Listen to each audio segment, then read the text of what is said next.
Queres saber como é trabalhar sob pressão máxima com os melhores do mundo? Pois bem, no episódio do Tricast desta semana recebemos Nuno Pina, fisioterapeuta que passou pela Federação Chinesa de Natação num dos contextos mais exigentes do desporto mundial, trabalhando com atletas como Pan Zheng, recordista mundial dos 100 metros e campeão olímpico. Aquilo que nós fizemos foi, num ano e meio, passar com um atleta que se calhar na altura não integrava os 20 melhores do mundo e pô-lo em primeiro. Pronto, isso aí foi de facto incrível, mas também foi incrível porque ele tinha capacidade para isso. O seu percurso inclui passagens também pela Federação Portuguesa de Natação, Benfica e Sporting. Neste episódio falamos de fisioterapia, mas muito para lá de tratamentos e marquesas. Falamos de tomada de decisão, prevenção, performance, rigor diário e de como a fisioterapia pode ser uma peça-chave na excelência desportiva. Gerir de forma a que a pessoa abrande, mas não pare, é mesmo arranjar estratégias dentro do treino e poder olhar aos microciclos, aos mesociclos e aos macrociclos de treino, perceber onde é que esse atleta se encontra e como é que eu posso gerir de forma adequada. Falámos também do crescimento profissional e de como estas experiências o levaram a construir o seu próprio projeto, a Forfisio. Uma conversa incrível com Nuno Pina, que não vais querer perder no Tricast desta semana. Já estiveste ligado à Federação de Natação Portuguesa e agora chinesa. Já estiveste também ligado ao Benfica, ao Sporting, Comitê Olímpico, fundador aqui da Forfisio. E agora ainda tens um novo projeto, o Connect Hub, que promete aqui agregar mais valor no setor da fisioterapia através da inteligência artificial e tecnologia. Já vamos aqui ao longo deste podcast tentar passar um bocadinho em tudo isto. Mas para abrir o podcast, aqui a pergunta que eu te lançava era, por trás destes projetos todos, qual é que é o teu drive no teu dia-a-dia para ir criando e conquistando aqui estas pequenas coisas, que tudo somado já é aqui um percurso espetacular. Muito obrigado pelo convite e obrigado pela pergunta, Hugo. É um gosto estar aqui neste podcast, que já acompanho há bastante tempo. Dizer que o meu drive no dia-a-dia é correr pela motivação. Correr aqui no sentido metafórico, eu corro pouco, o que eu fiz foi nadar, mas dizer que eu vou muito pela motivação. Num determinado momento o que motiva mais é a parte da fisioterapia desportiva, ajudar as pessoas, ajudar os atletas com quem trabalho, é aí que eu meto mais fichas.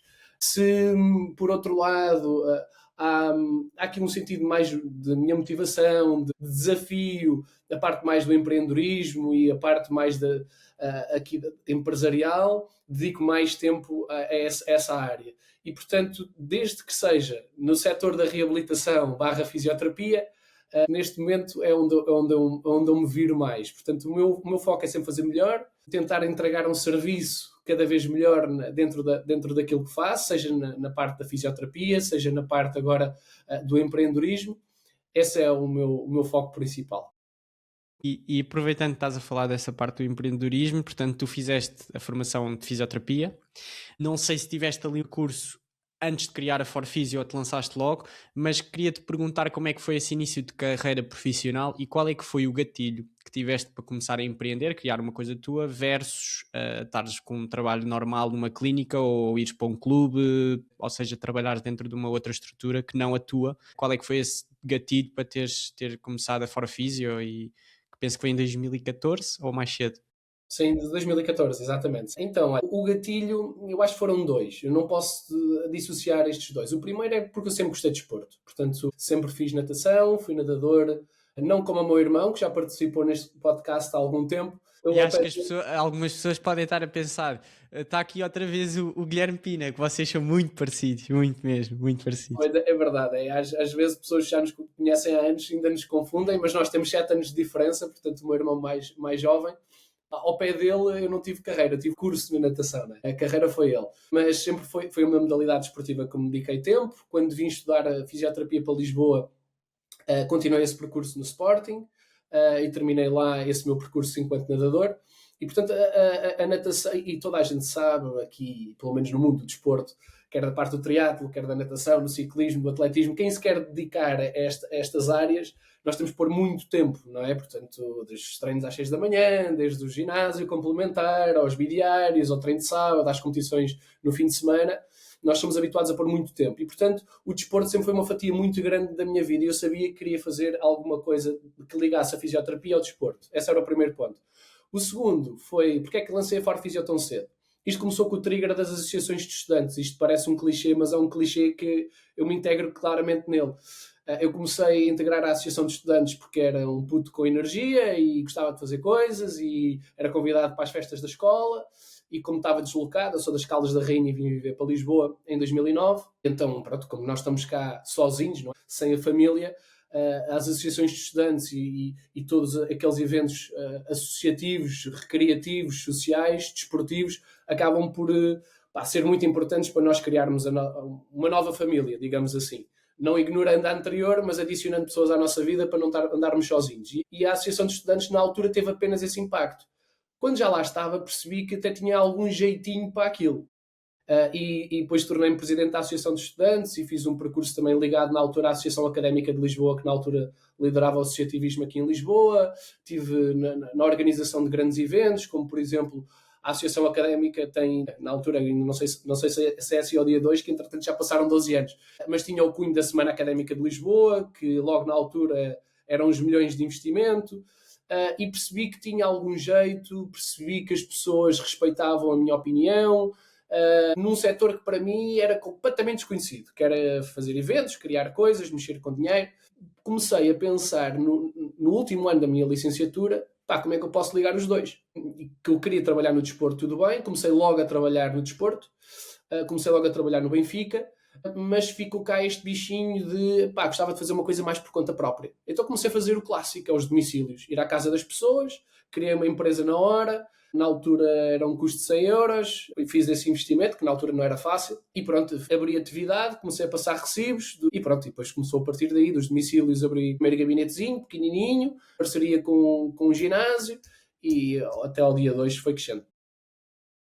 E estavas a falar e surgiu-me essa questão porque eu acho que é algo muito importante, que é, não só no curso de fisioterapia, mas por exemplo no meu caso, curso de desporto, nós temos o conhecimento técnico que aprendemos, temos as aulas, mas, e não sei se concordas, mas quase certeza que concordas, apercebes-te que, especialmente quem se quer lançar em projetos individuais, que não vai trabalhar por conta de, tu tens de ter uma data de skills que tu tens de comunir, ou tu tens de ter, obviamente, aquela vontade de criar e aquele drive de procurar o que é que eu preciso de saber, mas há uma data de skills, há uma data de coisas que tu tens de crescer e tens de conseguir adquirir essas competências para conseguires fazer isto, porque podes saber tudo daquilo, podes ter um conhecimento técnico brutal, mas depois apercebes-te que isso é só, às vezes chega a ser menos de 50% do processo todo. Sentiste isto e como é que foste também conseguindo aprender tudo o que vai para lá do que tiveste na formação académica?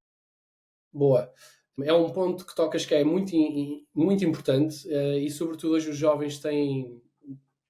Eu já não me considero um jovem, que já vou fazer 35 anos, não é? Portanto, já sou jovem maduro, mas os jovens ao dia 2, com toda a facilidade que têm de informação, muitas vezes acham que esta parte ainda continua a ser fácil, que não é.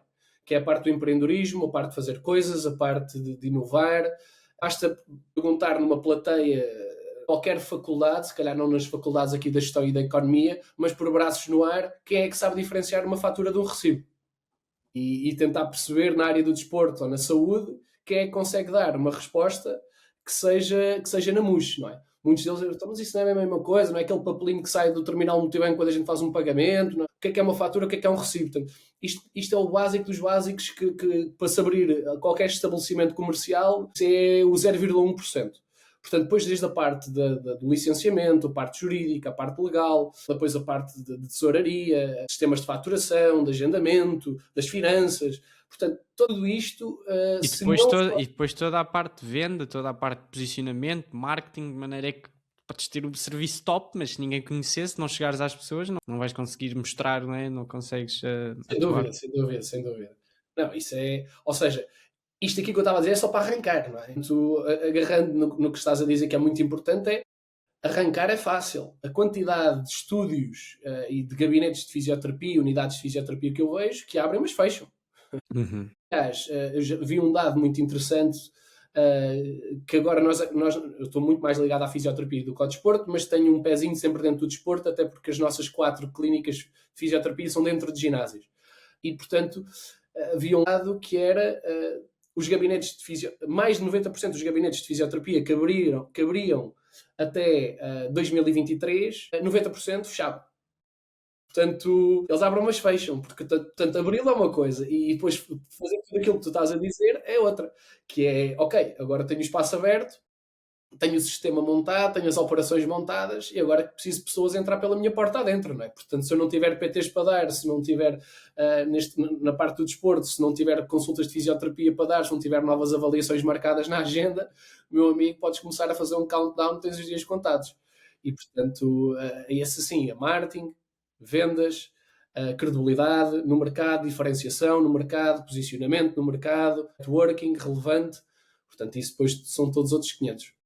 Aproveitando isso, perguntava-te, quando criaste a Forfisio, portanto, tinhas uma visão, querias com certeza trazer coisas novas, fazer melhor ou fazer o básico, os fundamentais bem feitos, que já é um princípio muito bom para começar. Qual é que foi a tua visão, a tua abordagem à fisioterapia e também o que é que tu vias, outras opções de mercado que tu querias criar algo melhor e querias trazer para a Forfisio, para a visão que tinhas, neste caso mais se calhar ligado à fisioterapia desportiva, sempre aqui, porque os nossos ouvintes é tudo atletas, e claro que aqui tens sempre de tudo, acredito que não tenhas só na Forfisio atletas, mas nesta vertente o que é que quiseste trazer de novo para quando abriste e na tua visão? Pegando naquilo que era a minha diferenciação, a única coisa que eu tinha diferente de todos os meus colegas fisioterapeutas que saíram para o mercado no mesmo ano do que eu e continuaram a sair nos últimos 12 anos, era o facto de eu ter sido nadador. Isso diferenciava, ok? Claro que há muito fisioterapeuta que já foi nadador, mas já fazemos um filtro. E, portanto, eu percebia de natação e percebo de natação. E o segundo ponto eu estava numa cidade que não era minha e o que isso possa ter desafiante também tem de oportunidade. Que é, ninguém me conhece, mas ao mesmo tempo eu também não tenho propriamente pessoas que não gostem de mim ou pessoas com quem eu já tive algum inconveniente. Isto também não existia, portanto tinha uma imagem limpa na área da natação, percebia de natação, tinha um diploma em fisioterapia, vinha com uma pujança grande de motivação para fazer coisas e, portanto, a minha diferenciação resumia-se muito a isto. Então eu na altura montei aquilo que eu lhe chamei um radar da fisioterapia, que foi todas as clínicas privadas que existiam de fisioterapia no país. Eu fiz isto ainda quando era estudante, e enquanto era atleta, e mandei currículo para todas, que era para fazer uma parceria com elas todas ao Nuno Pina. Depois percebi que tive ali uma data de respostas que não me interessavam e fiz um filtro maior. E um e-mail para todos os clubes de natação de norte a sul do país. Na altura, se alguém me fizesse uma proposta para Braga, eu punha-me dentro de um carro para Braga. E digo Braga porque Braga é longe de Lisboa. Quem diz Braga diz Vila Real Santo António no Algarve. Caminha. Exato, para Caminha, mesmo na fronteira lá em cima. E portanto mandei um e-mail para todos, só me respondeu um clube de natação. E fiz parceria com esse clube, que era na Arroios, na Margem Sul, e comecei a ir lá aos treinos das 6 da manhã. Ou seja, eles entravam na altura na água às 6 da manhã. E eu, na altura, também já trabalhava no Benfica e entrava por volta das 9, 10, porque os meus treinos acabavam muito tarde, não havia necessidade de começar muito cedo na clínica. E, portanto, algumas vezes até só ia de tarde. E isso permitia-me abrir ali o período da manhã. E, portanto, já tinha uma porta de entrada que foi a fisioterapia na natação, não é? Dizer a natação na fisioterapia, que era a minha diferenciação. Dediquei-me a ela tanto que logo após o meu primeiro trimestre a trabalhar tive proposta da Federação Portuguesa de Natação para fazer uma substituição de um fisioterapeuta e após essa substituição o diretor técnico veio falar comigo e disse, olha, depois disto não quero outro, portanto a partir de agora ficas o fisioterapeuta da Federação de Natação. E comecei a ir a todas e desde dezembro de 2014 até dezembro de 2019, eu fui o fisioterapeuta principal da Federação Portuguesa de Natação. Portanto, ou seja, no meu pensamento durante o curso, o que me diferenciava era ter sido nadador, entrei na federação e depois posicionei-me como um fisioterapeuta da natação e depois começou-me a vir malta do setor. Portanto, quem fazia natação era impossível que não me conhecesse porque eu estava nas provas todas e, portanto, comecei a ganhar algum território pela natação. Nós sabemos que a natação não é o futebol, não tem a visibilidade do futebol, mas ao dia de hoje é a segunda maior federação desportiva nacional. E, portanto, isso conferiu-me alguma visibilidade dentro deste nosso pequeno, belo país, mas foi por aí. Por motivações à parte. E acabou por ser bastante inteligente, porque lá está, mesmo que a base de cliente de natação não seja se calhar tão recorrente, como por exemplo uma corrida, não é? Que acaba por ser muito mais recorrente, também não tens dentro do nicho se calhar alguém que se posicionasse nesse setor como a referência. Eu, por exemplo, eu lembro-me que eu estive no Sporting no triatlo a partir de 2018 e eu lembro-me um amigo meu, João Dias, ele teve uma lesão de ombro e na altura falámos e eu fiquei logo com o nome da Forfisio porque ele disse natação, ombro, associei logo e depois também conheci o Guilherme na faculdade, fomos da mesma turma e a partir daí conheci, portanto eu que nunca tinha ouvido falar da Forfisio, iria a ver pela ligação ao Guilherme, mas antes disso já pelo triatlo, por um atleta meu do Sporting, acabou por haver essa ligação e portanto acho que essa ponte começou-se a fazer em vários atletas e acabas por conseguir construir por aí. Depois daí, até agora ter chegado à China, vem de caminho, certo? Como é que foi essa passagem? Porque até acaba por ser uma passagem que tu, pelo menos da vertente de fora, ao que percebi, estás numa vertente com eles, muito também de performance, de otimização, para lá de tratar lesões, ou é um trabalho muito mais a antecipar muito mais isso e de performance. Conta-nos um bocadinho como é que foi depois essa ponte nesses anos e como é que foi, para contextualizar, por exemplo, estiveste nos últimos Jogos Olímpicos, estiveste com o Panzani, não sei se está certo, que foi recordista mundial, medalha de ouro. Conta-nos um bocadinho como é que foi esse processo e depois também como é que é o teu transfer nesse trabalho. Eu já tive aqui também o Luís Mesquita e é bastante curioso a parte de, ok, as pessoas têm muita tendência, fisioterapeuta, curar lesões, ver que uma grande parte dos fisioterapeutas tem uma intervenção muito para lá disso com os atletas. Muito bem, boa. Eu vou começar por esta última parte, que assim consigo alavancar melhor a segunda, que é a parte da China. Começando pela parte das funções do fisioterapeuta. É muito importante nós partilharmos isto nestes fóruns, que é quais é que são as funções do fisioterapeuta. E está muito bem definido pelas confederações mundiais, e neste caso, falando especificamente do WCPT, que é World Physiotherapy, e também dentro da parte da fisioterapia nacional, nós já temos a nossa ordem dos fisioterapeutas, que agora entrou no segundo mandato, portanto ainda uma ordem profissional muito jovem, mas que até então a fisioterapia era aqui liderada em termos da sua representatividade pela Associação Portuguesa de Fisioterapeutas, que tinha grupos de interesse, e um dos grupos de interesse era o grupo de interesse em fisioterapia no desporto, e que traçou, baseado mais uma vez nas guidelines internacionais, o que é isto do perfil de competências de um fisioterapeuta no desporto. O que é que ele faz, o que é que ele pode fazer, até onde é que ele pode ir, aquelas áreas cinzentas que nós falamos aqui na profissão. E o grupo de interesse redige um documento muito competente que mostra claramente que o fisioterapeuta pode e deve integrar várias áreas, desde os cuidados imediatos, os cuidados do campo, os cuidados durante a prova, não é? Portanto, vais a uma prova de atletismo, tens lá fisioterapeutas. Vais a um jogo de futebol, tens fisioterapeutas no banco. Vais and so on. Portanto, desde a ortotraumatologia desportiva, o fisioterapeuta tem um avaliamento dedicado à avaliação, à intervenção dos cuidados agudos imediatos, depois passando para aquilo que é o mais conhecido, que é reabilitar lesões, que é desde a fratura, a lesão muscular, a tendinopatia. Portanto, aqui o fisioterapeuta tem um trabalho de recuperar essa lesão, mas depois existem dois enormes campos, que é o campo da redução do risco de lesões e é o campo da otimização do desempenho ou otimização da funcionalidade. Para um corredor, a sua funcionalidade é correr. Para um nadador, a sua funcionalidade é nadar. Para um tenista, a sua funcionalidade é jogar ténis. E, portanto, de certa forma, o fisioterapeuta posiciona-se no sentido de reduzir o risco de lesões, que ao dia de hoje é um campo milionário, sobretudo na área do futebol, porque se tu tiveres uma redução do número de lesões, permites que os teus ativos, que valem milhões, a.k.a. os teus jogadores, estejam mais tempo a fazer aquilo pelo qual são pagos, que é a treinar e a jogar. E depois tens o outro campo, que é o campo da otimização deste desempenho.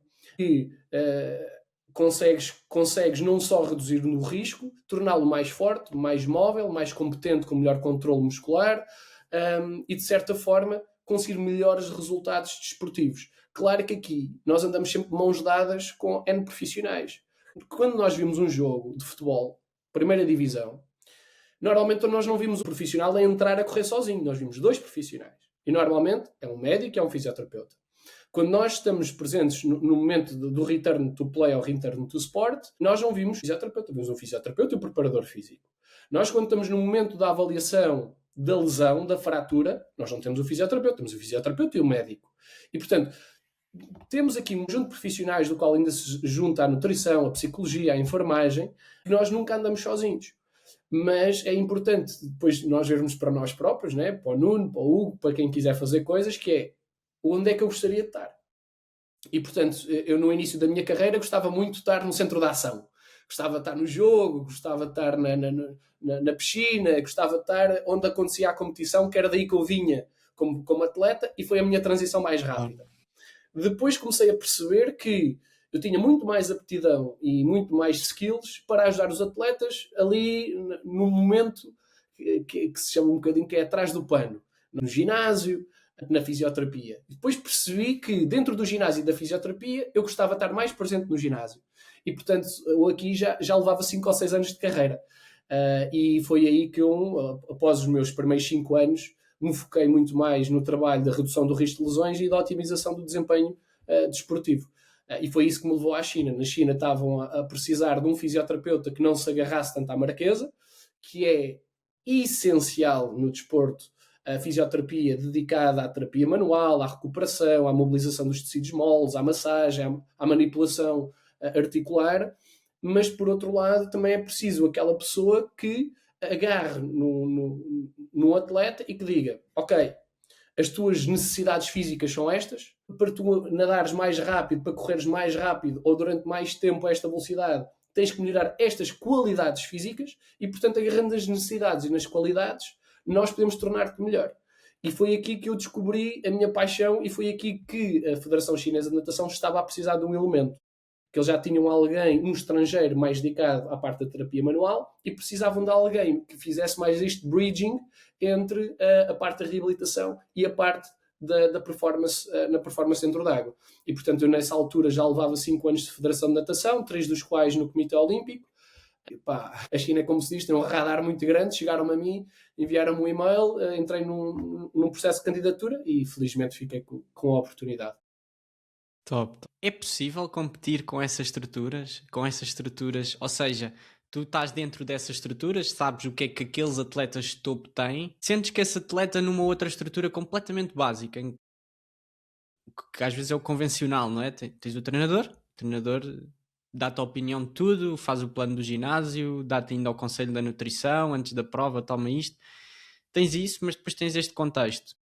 E depois acho que há um contexto intermédio que por vezes até é pior do que o básico, que é uma tentativa, mas não consegues ter a profundidade daqui, não é? Porque a questão é, vamos querer fazer aqui a 100% ou não temos recursos, tentamos fazer ali um meio termo e se calhar fica confuso, não é? Como é que tu sentes que esse processo é gerido? Acredito que seja muito complexo, porque estamos a falar de atletas de um nível muito, muito alto, em que o detalhe é muito importante, e depois quando estamos a falar, como tu estavas a dizer, podemos ter uma equipa de 10, 12, e depois têm de comunicar todos e têm de estar todos por dentro. Como é que eu gosto muito de ouvir sobre isto, porque acho que, especialmente nas modalidades individuais cá em Portugal, precisávamos de elevar aí isso, e de que maneira é que isso pode ser implementado com etapas, mas gostava de ter a tua perspectiva de quem já teve por dentro de equipas em que era o treinador e depois cresceu até este patamar que se pode dizer o topo das condições de umas modalidades individuais. Boa, eu acho que há poucas coisas que para mim eu posso dizer que me tornam diferente, mas ao dia de hoje há uma que é inegável, que é esse percurso. Portanto, vim das Caldas da Rainha, mas gosto de dizer das Caldas da Rainha, mas eu vim de facto da Almofala, que é de um sítio ao dia de hoje, literalmente um sítio que nem sequer a aldeia é, onde nem sequer há rede de telemóvel. Portanto, se eu quiser ligar à minha mãe, o telemóvel não chega, não chama. Tenho que ligar para a rede fixa. E depois fiz ali o meu percurso desportivo, sobretudo, comecei em Rio Maior, que eram as piscinas que haviam mais próximas, mas depois fiz a passagem para a Benedita, que ao dia 2 continua a ser uma elegante vila ali entre as Caldas da Rainha, Alcoaça e Rio Maior, para quem nos está a ouvir, ter essa referência geográfica. Portanto, eu venho de um meio muito pequenino. Portanto, no meu clube, onde eu pratiquei desde os 10 até aos 18, havia um treinador e o treinador fazia tudo. E, portanto, esse era o meu modelo. Eu só me apercebi que os clubes grandes, os clubes de futebol, tinham natação, quando comecei a competir contra eles e via pelas toucas, olha, o Sporting também tem natação, olha o Benfica também. Ou seja, essa realidade para mim não existia. E, portanto, quando faço a passagem depois para a parte profissional, também comecei muito por baixo. Portanto, comecei, como disse, num clube muito pequenino, que treinava todos os dias de manhã às 6 da manhã, porque à tarde não tinha espaço na piscina, porque era uma piscina municipal e, portanto, porque havia as aulas livres e é isso que dá dinheiro às piscinas, não é os clubes de competição e de alto rendimento. E, portanto, eu venho daí, onde o homem faz tudo. Mas, ou um homem, uma mulher, ou quem esteja à frente da estrutura desportiva. E, portanto, dentro destas condições, aquilo que eu acho que ao dia de hoje me diferencia é poder correr esse caminho dentro do o mais básico que existe numa vila, descentralizada, até ao Comitê Olímpico Chinês. Não é? E, portanto, dentro desta esfera, aquilo que eu posso dizer, e respondendo muito, muito assertivamente à tua pergunta, vai ser muito difícil, para não dizer impossível. Não gosto muito de falar impossíveis, roça o impossível, que nós consigamos competir alguma vez contra países como a China. Portanto, nós portugueses, nós Portugal, um país que eu gosto muito e onde eu voltei, onde eu estou a trabalhar, adoro os meus atletas, tenho os meus negócios cá, resido cá, mas vai ser muito difícil. É por causa de um problema que é um problema de escala. Nós aqui somos 10 milhões, na China uma cidade com 10 milhões nem sequer é considerada quase uma cidade grande, não é? Portanto, é uma cidade média pequena. Uma civilização, como eles dizem lá, uma povoação com 2 milhões fica ao lado da linha de comboio. Portanto, é uma Claro, coisa são números, é volume, não há hipótese. volume. Portanto, nós não conseguimos... eu fiz um voo interno, para termos noção. Eu estava alojado em Pequim, no Centro de Alto Rendimento de Pequim, que é o centro principal desportivo na China. E fui fazer um estágio à altitude, portanto, das montanhas, que ficam mais perto do Vietnã. Portanto, quem está a ver Pequim e quem está a ver ali a ponta no Vietnã, numa cidade chamada Kunming, é um voo interno de 4 horas e meia. Para 4 horas e meia dá para chegar daqui a Moscovo. E nós temos de ter essa noção. E, portanto, aquilo não é um país. Ao pé de nós é um continente. É um continente. E nós vamos ter sempre este problema de escala. Não é só um problema de recursos. É que o PAN, como o atleta que referenciavas há bocadinho, foi bicampeão olímpico, também ganhou medalha de prata, com recorde do mundo e recorde olímpico. O PAN tinha que ser bom em qualquer país minimamente desenvolvido. Ele é um super talento. Ele é uma coisa que tu encontras, eu não vou dizer 1 milhão, tem que ser 100 milhões. Portanto, o PAN, para quem percebe assim um bocadinho de natação, mas para dar um contexto, o PAN, quando eu agarrei nele, ele já era um atleta extraordinário, já era um atleta de quase de meia final de campeonato do mundo. E era um atleta com 18 anos. E, portanto, aquilo que nós fizemos foi, num ano e meio, passar com um atleta que, se calhar, na altura, não integrava os 20 melhores do mundo e pô-lo em primeiro. Pronto, isso aí foi, de facto, incrível. Mas também foi incrível porque ele tinha capacidade para isso. A única coisa que nós lhe demos foi aquilo que ele precisava. E o que é que ele precisava? Precisava dos básicos. Nós não fizemos nada que eu não fizesse na Federação Portuguesa de Natação. Eu sou exatamente a mesma pessoa, apenas com 3 anos de diferença. Portanto, eu entre a Federação Portuguesa de Natação e a Federação Chinesa de Natação tive 3 anos no Sporting. Foi só a única coisa que mudou. Era o Nuno com mais 3 anos, que já tinha mais algumas ferramentas, é verdade, sobretudo na parte da pliometria de membros inferiores, já tinha aqui mais algumas competências. Claro que na parte também de saber estar numa estrutura grande e aqui fazer a partilha, trabalhar num sítio pequeno e trabalhar num sítio grande não é a mesma coisa. O nível de skill e de mapa de competências não é o mesmo. Enquanto que num sítio pequeno tu tens que estar muitas vezes motivado e com aquela sede em chegar a todo lado e estás a dar, então já estás a pensar no que é que vais fazer no treino a seguir, estás a pensar nas inscrições das provas e na carrinha que vais ter que alugar, mas ao mesmo tempo já estás a pensar nos lanches e já estás a pensar no almoço do outro dia. Tu nas estruturas grandes fazes o teu trabalho, observas mais do que aquilo que falas, não erras. Portanto, isto existe. É uma coisa que eu tenho partilhado muito, sobretudo partilho com o meu irmão. Como sabem, foi um atleta de topo nacional, ainda é recordista nacional atualmente a várias provas. Que a grande diferença é que as pessoas erram pouco ou nada. E o erro paga-se caro. Portanto, se a carrinha não aparecer à 1 da tarde na Vila X para ir buscar os corredores, aos atletas, aos triatletas que lá estão para a competição, não há problema nenhum. Se isto acontecer na Federação Chinesa de Natação, és despedido na hora. Portanto, o meu contrato, para dar aqui, e agora que posso revelar isto, né? No meu contrato eu tinha uma cláusula que é, se eu ficar impedido, na altura, não é? Se eu ficasse impedido de desenvolver a minha função profissional durante 3 ou mais dias, o meu contrato terminava automaticamente. Portanto, o que é que isto quer dizer? Eu saio da porta de casa, estava a nevar na China, eu escorrego, meto a mão atrás, torço um punho, o meu contrato acabava. Portanto, isto é o grau de seriedade dessas estruturas. Nós muitas vezes também temos que entender porque é que é o nosso perfil. Onde é que nós queremos estar? Nós temos um perfil, temos mentalidade de um clube pequeno-médio, que tem todo o mérito e onde se faz muitas vezes um trabalho de muitíssima qualidade, ou que temos perfil de estrutura grande, onde muitas vezes fazemos um papel menos relevante na estrutura, onde temos menos a responsabilidade, quer sobre o erro, mas quer sobre o sucesso, mas queremos trabalhar nessa área. Portanto, respondendo agora aqui sim, a uma outra pergunta que colocaste logo no início, muito dificilmente nós vamos conseguir competir contra a China, ou os Estados Unidos, o Reino Unido, ou uma Austrália, muito dificilmente. Dar as condições todas aos atletas muitas vezes não quer dizer tudo, porque se tu me tivesses dado o médico, o fisioterapeuta, o preparador físico, o nutricionista ou o Nuno Pina nadador, eu provavelmente não tinha ido a um campeonato da Europa se tanto.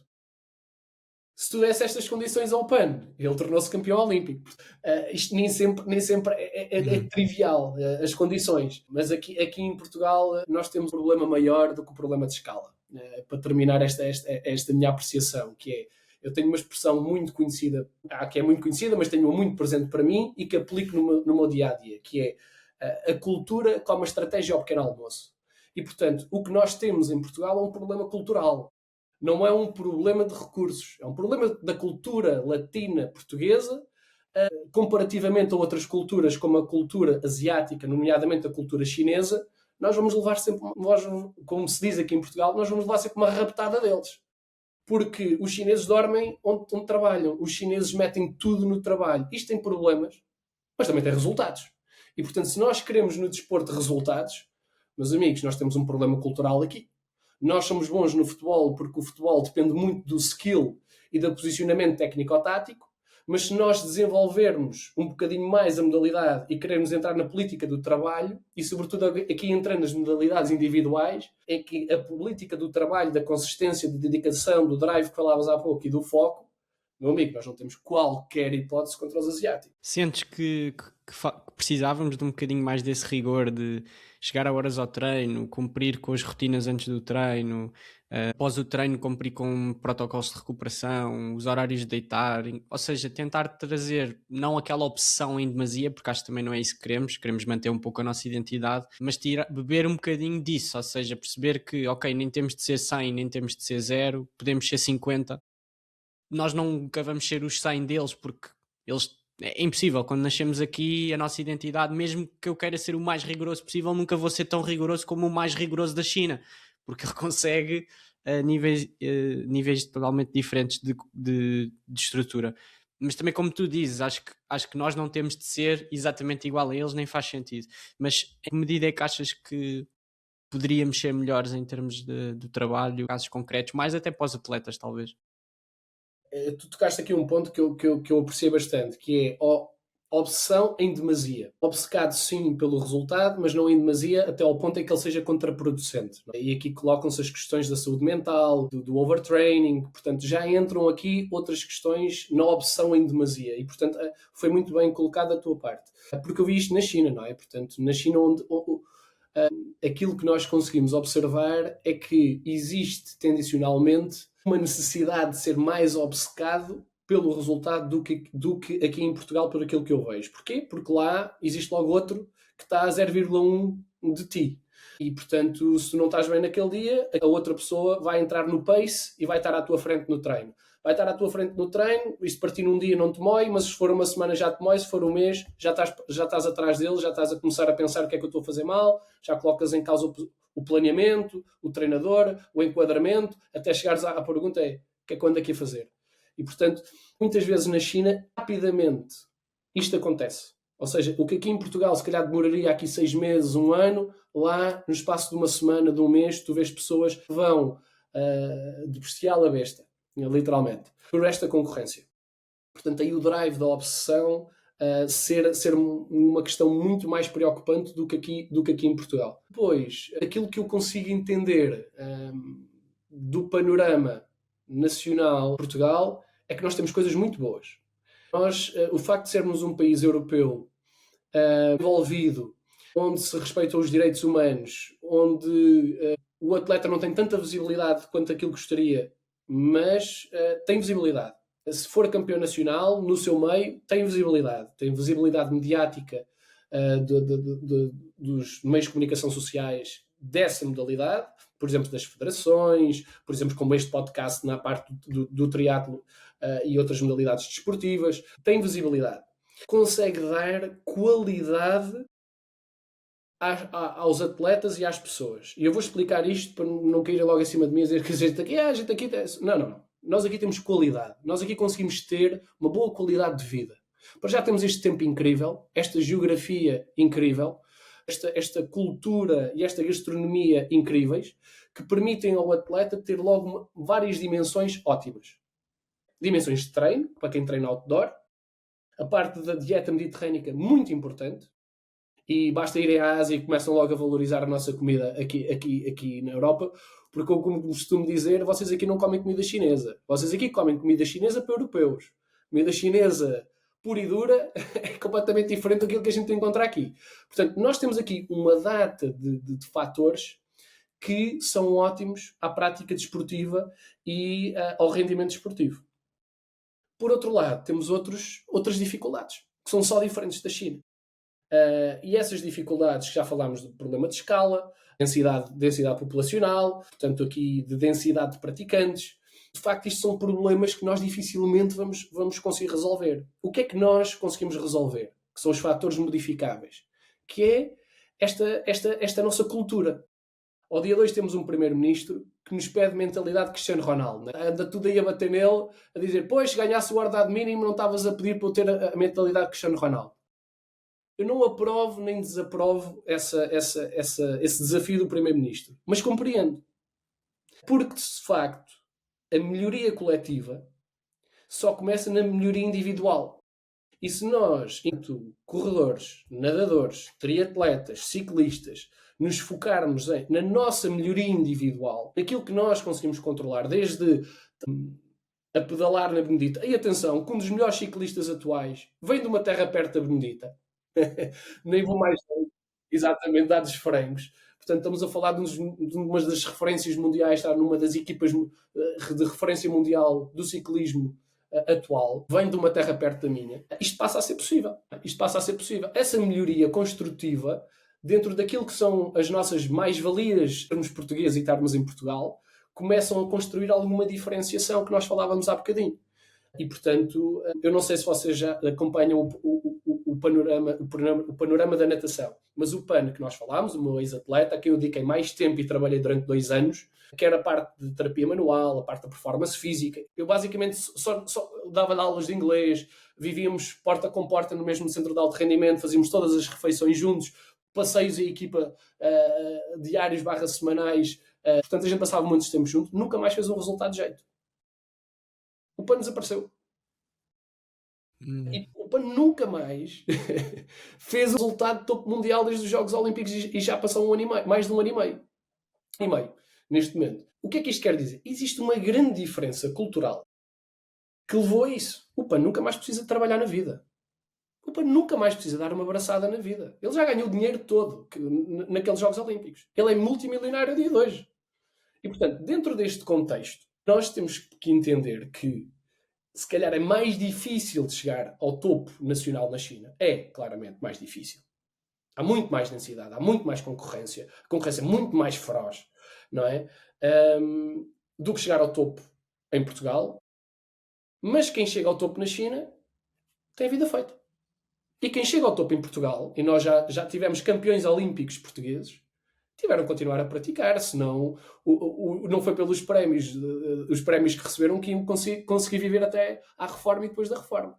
Portanto, há aqui contextos. Em Portugal, nós conseguimos viver com mais qualidade, não temos tantos problemas de saúde mental, não temos tantos problemas de competitividade interna, mas, por outro lado, também não temos os benefícios que são os prémios financeiros, que é a visibilidade mediática, inerente a esse sucesso desportivo. Portanto, isto está sempre prós e contras nestas duas realidades.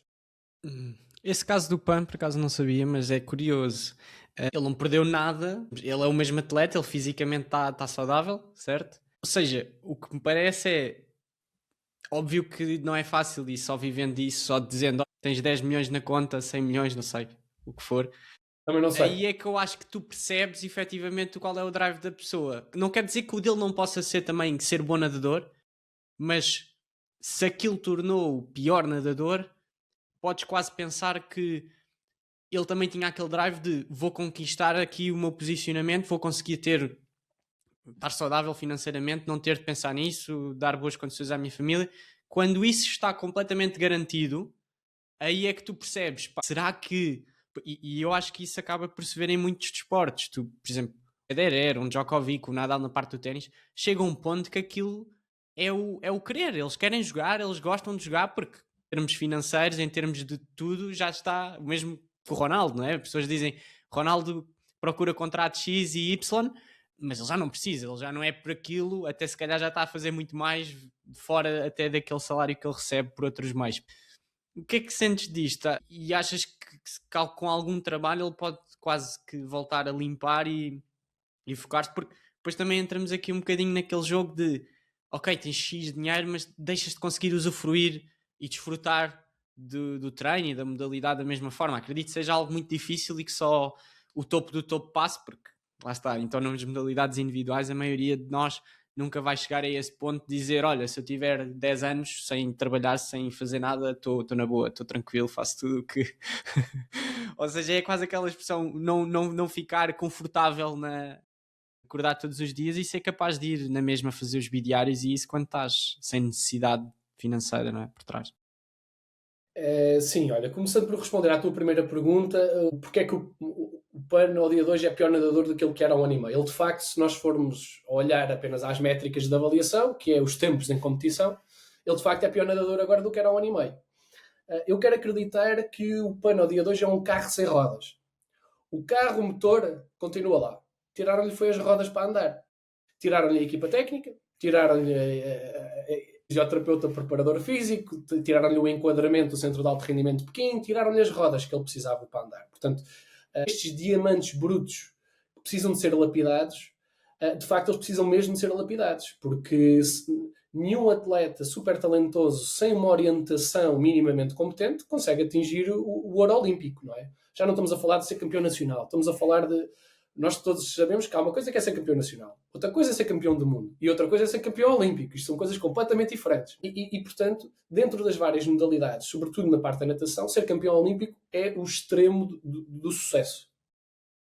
E quando tu deixas de ter estas rodas para andar, de facto torna-se muito mais difícil lá chegar. E ao dia de hoje aquilo que nós assistimos é que o PAN é um nadador de topo mundial, top 10 mundial. Mas não é um nadador para ser campeão olímpico, nem ao dia de hoje, nem provavelmente daqui a 2 anos e meio. Portanto, nós neste momento, aquilo que nós conseguimos retirar daqui é que a cultura é mesmo o ponto de diferenciação.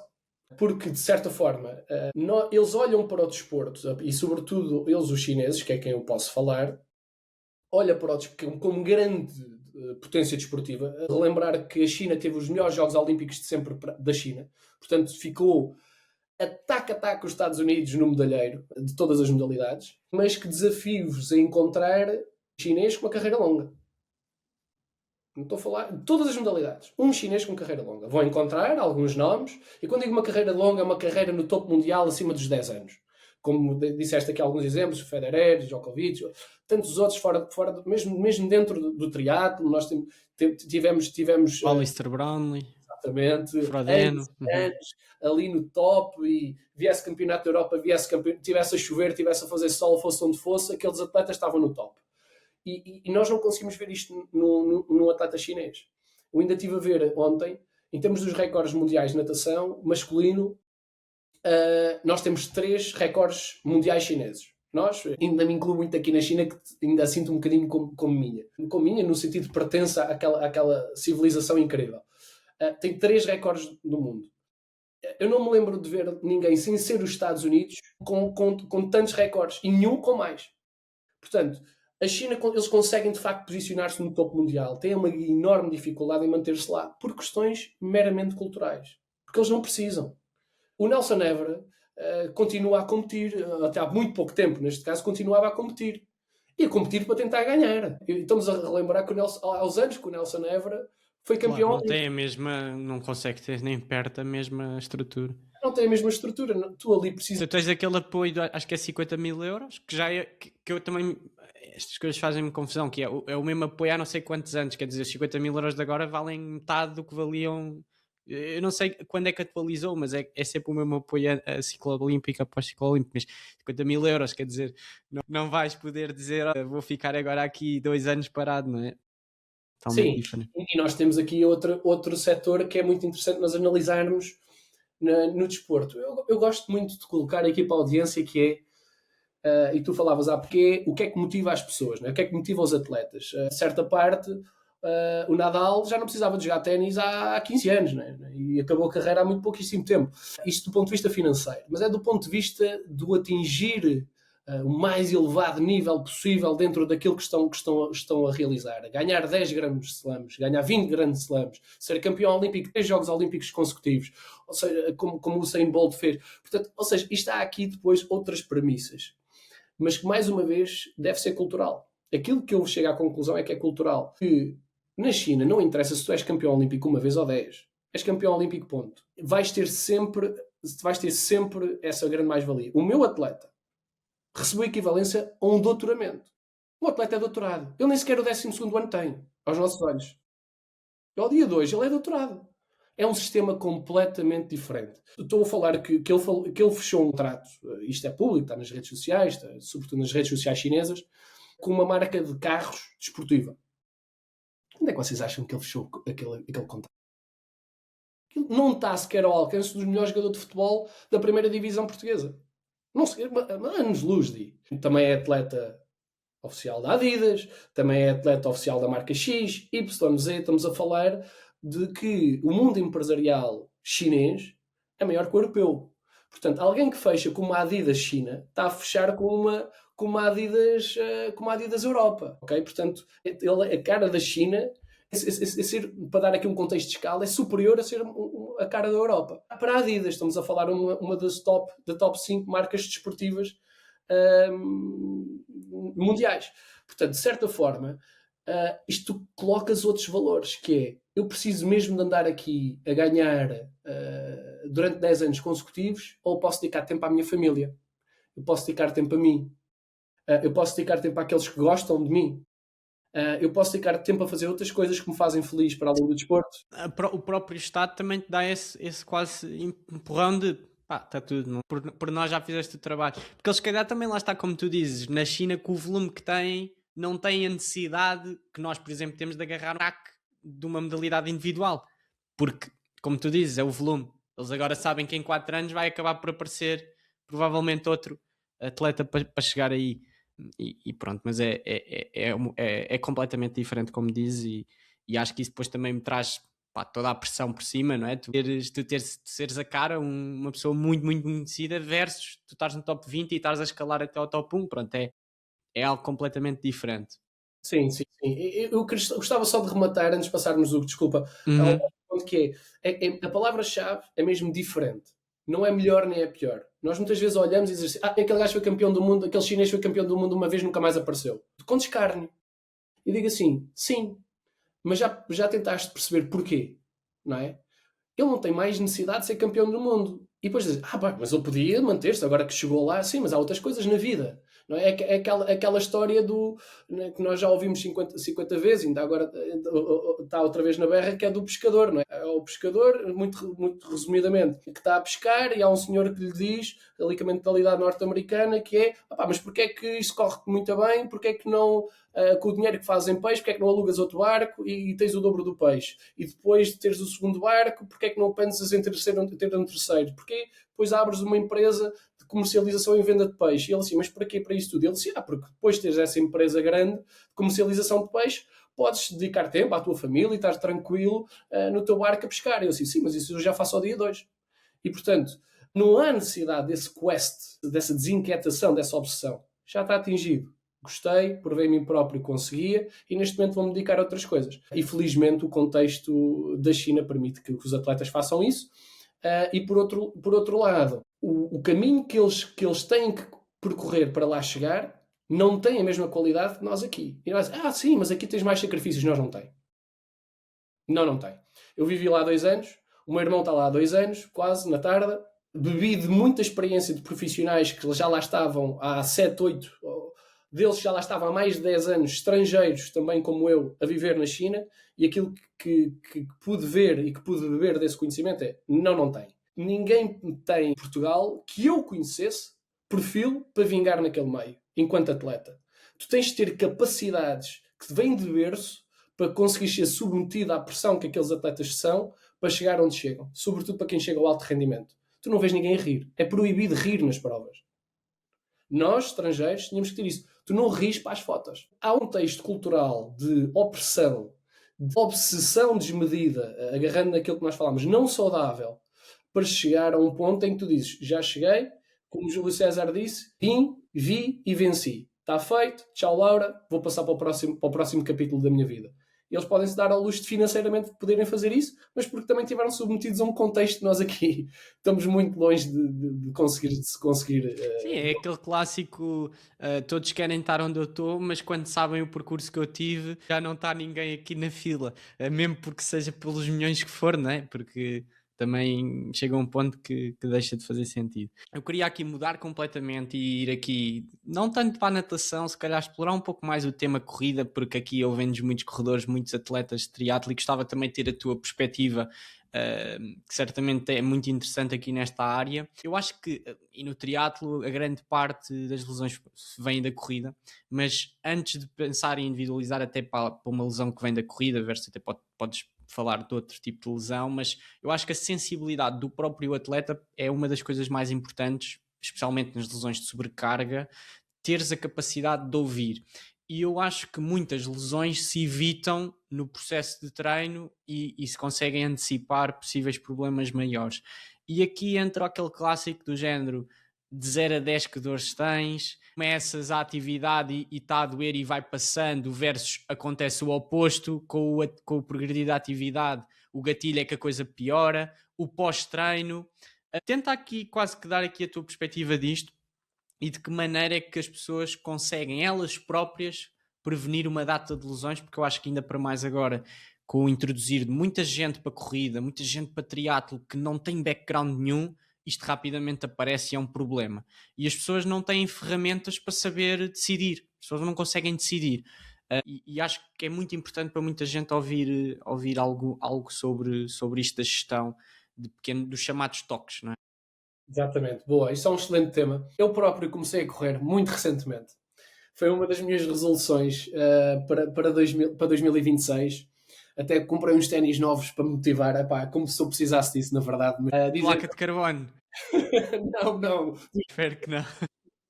Dos saldos da Sport Zone, mas que estão ótimos para o meu nível de corrida, que ao dia 2 é um pace muito, muito lento. Eu sempre tive algum jeitinho para correr, mas nunca desenvolvi isto dos cortamatos da escola e chegava a ir aos cortamatos regionais, ainda conseguir ir ao nacional, mas lá está, os meus professores de educação física diziam que eu não corria com as pernas, corria com a caixa, né? Era a caixa da natação, era o que se dizia, né?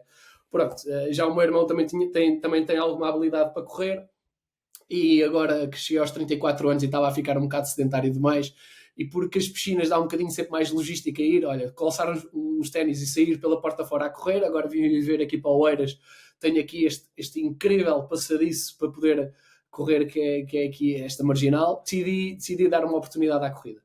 Mas para dizer que também trabalho há vários anos na prática clínica privada, portanto há 12 anos, e nós temos imensos corredores, os corredores mais casuais, aos corredores que levam isto um bocadinho mais a sério, aos corredores que agora neste momento aspiram a fazer um Half Ironman, um Ironman, o que seja, e aqui na zona nós sabemos que temos aqui o Ironman aqui mesmo aqui ao lado. Há muita gente a bater no nosso gabinete com lesões provenientes da corrida.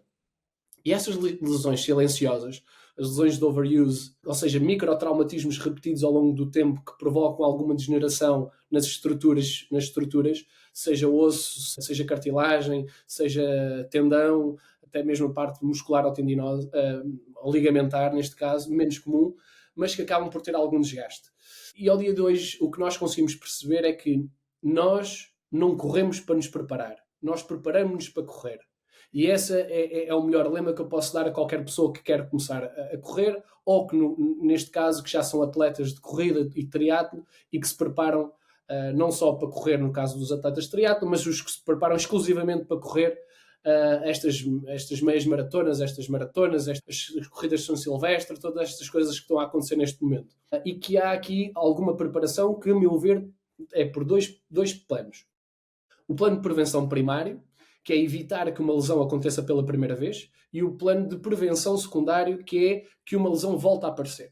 E, portanto, prevenir que uma lesão aconteça à primeira vez, aquilo que nós sabemos é que o reforço muscular é mandatório. Aqui não há como fugir a isto. Mesmo alguém que corra 3, 4, 5 vezes por semana tem que pôr na cabeça que tem que fazer 1 a 2 treinos de força por semana complementar. Não quer dizer que tenha que trabalhar o corpo todo. Para reduzir o risco de lesões da corrida, provavelmente só tem que trabalhar alguns segmentos. Não é? Provavelmente não precisa de fazer braço tanto como precisa de fazer perna. Não é? Se calhar não precisa de fazer tanto movimento, alguns movimentos de ombro, como precisa de fazer movimentos de anca e tornozelo. Mas tem que colocar aqui na sua receita semanal 1 a 2 treinos de força. E esse treino de força deve ser um trabalho, sobretudo para minimizar o risco de lesão.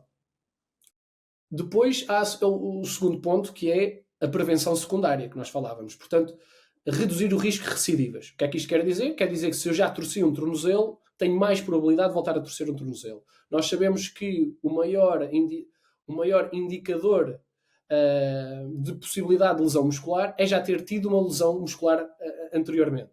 E, portanto, se assim for, temos que reduzir o risco de uma recidiva. Portanto, prevenção secundária. Se eu já tive algum problema de tornozelos, tenho que fazer algum plano complementar para redução do risco nos tornozelos. A mesma coisa nos joelhos, a mesma coisa na anca.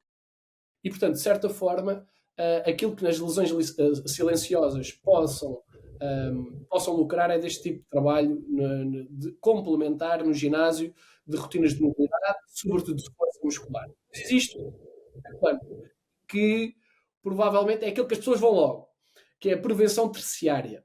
E a prevenção terciária liga-se a tudo aquilo que nós estávamos a falar há bocadinho, das sapatilhas, por exemplo, que são aquilo que nós falamos, que são, por exemplo, as ortóteses, as palmilhas, a banda de dispersão de forças no joelho, portanto, toda aqui uma série, por exemplo, desde os tipos de calções, ao tipo de meias, ao tipo de vestuário que nós usamos, portanto, tudo aquilo que seja prevenção terciária que tem implicações. E, portanto, se nós olhássemos à corrida, temos que olhar sobretudo estes 3 pontos. Prevenção primária, secundária, terciária, e aqui um tripleto entre os 3, com rotinas de trabalho complementar no ginásio, ter um calçado adequado, ter rotinas de recuperação adequadas entre os treinos, para a gestão da carga, acabam por ser aqui os elementos principais. O sapatilha de carbono, qual é a tua opinião? Tem aparecido muito, eu vejo pessoas que só têm carbono, ou seja, eles não sabem que correr de carbono não é para qualquer tipo de atleta, nem para qualquer tipo de treino, portanto a maioria dos treinos não seriam teoricamente para esse tipo de calçado, e vê-se corredores pesados, que não têm técnica de corrida, que não têm bases nenhumas de corrida, a pegar num ténis, uma sapatilha mega instável, não é? E que depois tem outros efeitos para lá de apenas da instabilidade, aquela parte das lesões mais relacionadas com fraturas de stress, tíbias, etc. Qual é que é a tua opinião sobre em específico o tema sapatilha de carbono? Ok, eu vejo o tema sapatilha de carbono como há uns anos nós víamos no ciclismo das bicicletas. Ou seja, quando começámos a comprar as bicicletas levezinhas, que pesavam menos de 500 gramas, mas depois, entretanto, a pessoa que andava na bicicleta tinha 10 quilos na barriga a mais. Não é? E para poupar aquelas 500 gramas, comprava uma bicicleta de 20 mil euros. Mas para perder aqueles 20 quilos tinha mais na barriga, está quieto. E, portanto, eu acho que aqui é sempre uma questão de prioridades. E nós devemos de focar naquilo que deve ser prioritário.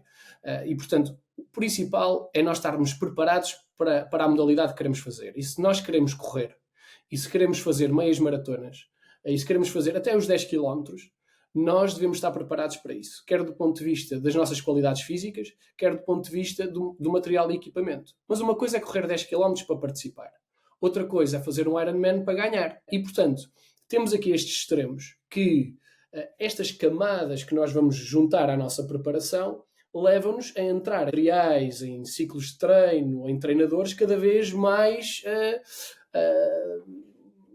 elaborados, mais sofisticados em termos do conhecimento técnico dos treinadores com mais conhecimento, com mais experiência, com mais resultados, e as sapatilhas de carbono vêm aqui. Ou seja, é quase o alcançar de um percurso, tu vais crescendo enquanto corredor, chegas a um momento em que, o que é que eu posso melhorar mais?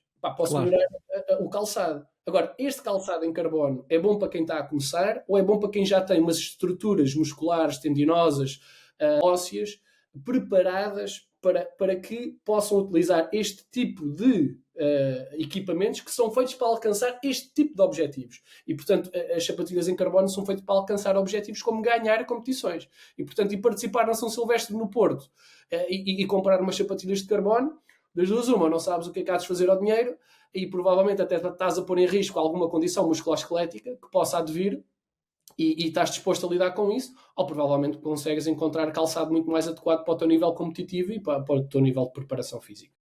Claro, vai um bocado aqui ao encontro da parte da prevenção de lesão. É quase uma pessoa estar a procurar uma palmilha, mas não fazer reforço muscular nenhum, não fazer as rotinas de mobilidade, etc. Ou seja, ou mesmo ter umas botas de presoterapia nas pernas, não é? E acaba por ser um bocado isso. E as pessoas tentam sempre o shortcut, tentam sempre procurar quando desde vamos aqui arranjar um bom plano de treino, vamos fazer uma boa base, vamos fazer reforço muscular, vamos recuperar, vamos tentar ter um sono melhor, uma nutrição, otimização de composição corporal, as coisas que efetivamente no gol maior vão ter melhor resultado, mais transfer, e pensam logo o que é que eu posso aqui com o dinheiro, o comprimido, arranjar aqui para curar isto. E nas lesões depois também tens muito isso, malta que está sempre a tentar ir à lesãozita, mas depois nunca previne, nunca tenta preparar para futuros acontecimentos, neste caso. Sem dúvida. Queria-te fazer aqui mais uma questão na parte da fisioterapia. Como é que tu achas que um atleta, vamos supor um triatleta, o triatleta tem aqui 3 tipos de possíveis causas de lesão. A parte da corrida, a parte de natação pode vir pelos ombros, da bike pode trazer lesões traumáticas. O triatleta tem uma grande vantagem que é poder usar quando, por exemplo, está mais sobrecarregado, vamos dizer, na corrida, a natação e a bike para substituir. Ou seja, como é que tu, se estivesse, por exemplo, numa equipa multidisciplinar de triatlo, como é que tu também vias esta gestão de, ok, como é que vamos tentar que este atleta não caia numa lesão? Vamos supor que ele está com um toque na corrida, consegue correr, mas está limitado, vamos tentar compensar aqui. E de que maneira é que às vezes também, por exemplo, quando surge uma lesão, conseguimos, não parando o atleta, ok, a 100%, tratar a lesão incorporada no plano de treino, que acho que é algo que aparece muito e vê-se os atletas topo do género. Tive uma lesão, mas não parei. Consegui manter. Isso. Eu tenho um lema na fisioterapia que passa à minha equipa, e é o bom de ter uma equipa é se nós estivermos todos voltados para o mesmo, que é o sinónimo de uma equipa, podemos alargar a nossa pegada, não é? De certa forma. Que é, na reabilitação, nunca parar, mas nunca acelerar. Venho do alto rendimento, de 11 anos no alto rendimento, e nós sabemos aqui uma coisa. Uma coisa é fazer desporto, outra coisa é fazer desporto de competição, outra coisa é fazer desporto de alto rendimento. Isto é completamente diferente. Portanto, o desporto de alto rendimento mete no extremo tudo aquilo que nós temos falado ao longo desta última hora. E, portanto, olhando para aquilo que é a gestão dos triatletas e da experiência que tenho, e já acompanhei alguns dos melhores triatletas nacionais, nós no nosso gabinete, eu tive um gabinete ali na Cruz Quebrada, que é ao lado do Jamor, ao lado, 200 metros do Jamor, e portanto caíam ali muitos triatletas, estive lá 8 anos a trabalhar, e portanto daquilo que foi a minha gestão, é como tu dizes, a dificuldade do triatlo é a mesma coisa que lhes dá um benefício nesta área, que é poder, ok, se eu fiz uma queda na bike e fiz um traumatismo na região lateral da perna, provavelmente vai-me dar dor a andar de bicicleta, quer a correr, mas provavelmente consigo nadar. E and so on, outros exemplos.